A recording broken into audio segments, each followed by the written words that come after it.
대통령실 고위 관계자는 푸틴 러시아 대통령의 방북이 며칠 안으로 다가왔다고 밝혔습니다. 지난 2000년 러시아 대통령으로는 처음으로 1박 2일 북한을 방문한 뒤 24년 만입니다. 푸틴의 베트남 방문이 오는 19, 20일로 예상되는 만큼 그보다 앞선 18, 19일에 방북할 것이라는 관측이 많습니다. 관심은 러시아가 포탄을 지원해온 북한에게 어떤 선물을 줄지입니다. 식량, 원유 같은 기존 지원 외에 정찰위성 발사에 필요한 우주기술 전수 가능성이 거론되는데 정부는 우려하고 있습니다. 안보리 결의를 준수하고 한반도의 평화, 안정에 기여하는 방향으로 이루어져야 한다는 입장입니다. 북러 군사협력이 더 강화될지도 주목됩니다. 2000년 북러 정상회담에서 합의한 공동선언에는 침략이나 위험 상황 발생 시 양국이 즉각 접촉하는 정도로 합의했습니다. 이번 회담을 계기로 군사협력 수준이 더 높아질 것인가가 관심인데 가능성은 낮다는 분석이 나옵니다. 푸틴 대통령은 한러 관계의 안정적 관리를 도모하고 있는 것으로 좀 평가를 해볼 수가 있겠는데요. 굳이 북한에 가서 이런 군사협력 민감한 부분들을 더 부각시킬 이유가 없다. 다음 주 서울에선 한중 차관급 대표가 참여하는 외교안보 대화가 열릴 예정이어서 한반도에서 한중과 북러가 동시에 만납니다. 푸틴 방북에 대해 린젠 중국 외교부 대변인은 전통적 우호 관계를 공고화하고 발전시키는 것을 환영한다고 밝혔는데 지난해 9월 북러 정상회담 당시 북한 지도자의 러시아 방문은 북러 사이 일이라고 밝힌 것과 차이가 있습니다. SBS 안정식입니다. 김정은 총비서가 자신의 키만한 바퀴가 달린 화성 18형 발사 차량을 둘러보고 있습니다. 미사일은 공개되지 않았지만 미사일 발사대가 탑재된 차량도 여러 대 보입니다. 조선중앙통신은 어제 김 총비서가 국방공업기업소를 현지 지도했다며 화성 18형 발사 차량 생산 공장을 공개했습니다. 미국 본토까지를 사정권으로 하는 화성 18형은 고체 연료를 사용해 사전 탐지가 어려운 대륙간 탄도미사일로 알려졌습니다. 핵무력을 보다 급속히 강화하기 위한 중요 활동들과 생산 활동을 멈춤 없이 주저 없이 계속 가속화해 나가라고 강조하셨습니다. 이번 중러 정상회담에서 양국 정상이 북한을 감싸는 성명을 내놨는데 그에 맞춰 미국을 겨냥한 위협 수단을 공개한 거란 분석이 나오고 있습니다. 자신들의 핵 보유와 핵 개발 자체를 지지하고 있다라는 메시지를 보내고 싶어하는 부분이 있을 수 있고 중러와 더불어서 북한이 하나의 공동전선을 형성하고 있다는 일종의 분위기를 연출하는. 김 총비서는 어제 자치유도 항법 체계를 도입했다는 전술 탄도미사일 시험 사격도 참관했습니다. 자치유도 항법 장치라는 것이 GPS 유도 장치를 얘기하는 것 같습니다. 자체 설계한 GPS 유도 장비가 어느 정도 명중한 걸 봐서는 유의미한 성공도 한 것으로 보여집니다. 목표 타격에 명중하는 사진도 공개했습니다. 해당 시험을 통하여 자치 유도 항법 체계의 정확성과 믿음성이 검증됐습니다.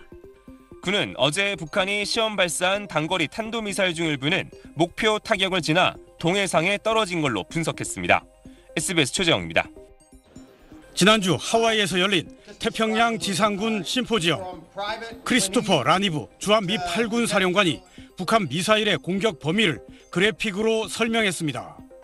중거리 MRBM은 한국과 일본, 중거리 IRBM은 괌, 그리고 장거리 ICBM은 북미 대륙 전체를 사정권에 뒀습니다. 현직 미군 사령관이 북한 ICBM의 사정권을 미 본토로 확장해 공식 발표한 건 이례적입니다. We saw two major metropolitan areas, one on the Korean Peninsula with our partners and one New York City. 이에 맞서는 미 8군의 새로운 대북 방어 개념은 두 조국 방어입니다. 한반도 주둔 미 8군이 한국과 미국 두 조국을 동시에 지킨다는 겁니다. We're not just defending one homeland, we're defending both homelands. And we have to be able to do that at a moment's notice. 찰스 플린 미 태평양 육군사령관은 탐지와 요격을 핵심으로 하는 다층위 방어 체계가 주한 주일 미군과 괌에 구축됐다고 강조했습니다. Something that's been done in South Korea for a number of years, and then the next layer in Japan for a number of years, and then the next layer out to the second island chain in what I'd say like the Guam cluster. 북한의 핵 위협에 맞서기 위해 한국을 미국 본토와 동등한 개념인 두 조국으로 표현함으로써 주한미군의 확장 억제 신뢰성을 강조한 것으로 풀이됩니다. SBS 김태훈입니다. 리처드 존슨 미 국방부 핵 대량 살상 무기 대응 부차관보가 한미동맹과 관련해 국방부 관점에서 미국의 최선은 확장 억제를 이어가고 핵을 포함한 모든 전력 배치의 유연성을 열어두는 것이라고 말했습니다. 그러면서 모든 외교 수단은 억지력에 의해 뒷받침될 것임을 보여줘야 한다고 강조했습니다.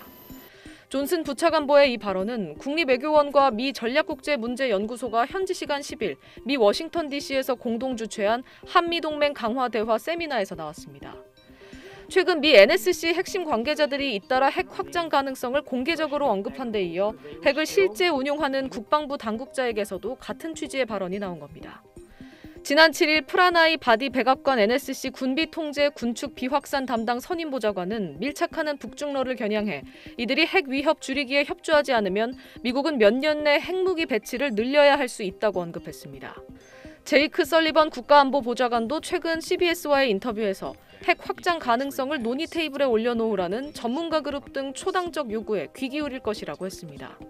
핵무기 의존도 감축을 공약했던 바이든 행정부의 기조 변화가 감지되는 이유는 북중러의 핵 위협이 급격히 증가한 데 따른 것이라는 분석입니다.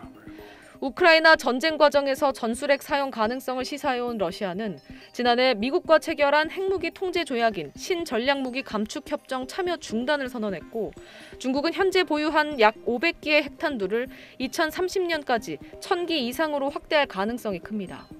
북한도 핵 능력을 빠르게 고도화하고 있습니다. 이에 존슨 부차관보는 북한과 러시아의 협력을 매우 우려한다며 러시아가 북한에 지대공 미사일을 포함해 탄도미사일 및 기타 첨단 기술을 제공할 가능성에 대해 면밀히 주시해야 한다고 말했습니다. SBS 김민정입니다.